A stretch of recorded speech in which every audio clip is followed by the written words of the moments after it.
Hi, this is Jason from Horrific Nightmares, and welcome back to another Positive Spin.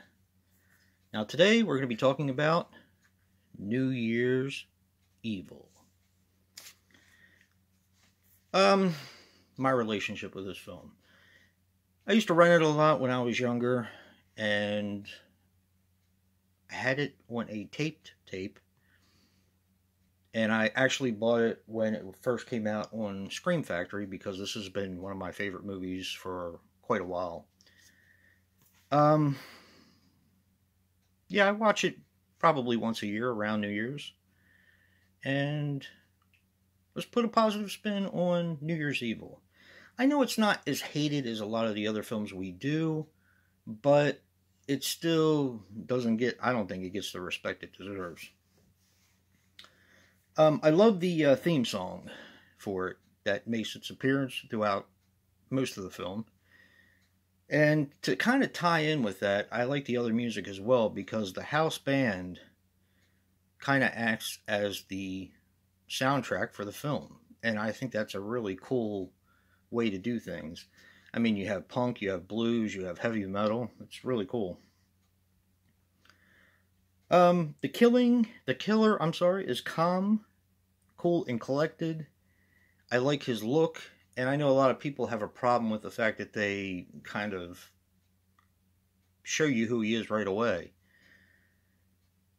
But I've always liked that. I don't know. There's other movies, and I was talking to Joe about this as well. Other movies such as like the Slumber Party Massacre, where you know who the killer is the entire time. I always thought he had a really cool disposition. The subplot with the son, who doesn't think anyone cares about him and his life and his pursuit of being an actor. I thought that's cool as well. And the stage where the band plays and the people on the phone voting for their favorite songs is almost like the telethons of, like when I was younger. And I think that's really neat to show. The voice changer is silly, cheesy, but so much fun.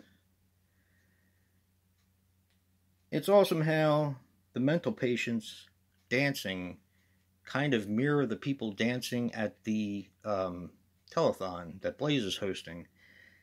And I don't know, it makes people look as crazy as they are, in my opinion. Displaying the bodies, the part where he displayed the bodies after killing the two blondes, that was neat, especially the part with the slide. I thought that was incredibly creative, and it kind of comes out of left field. The mask that her husband wears, because I'm actually spoiling it right now, so spoiler alert. The mask that her husband wears and her son ends up wearing, this is Blaze, of course, I believe it's a Laurel from Laurel and Hardy, that kind of mask. And boy, does it fit. It's creepy. It's supposed to be jolly, but it's like really, really creepy. And that kind of ties in with the fantastic ending. Now, this is, of course, going to be short because I love everything about this film.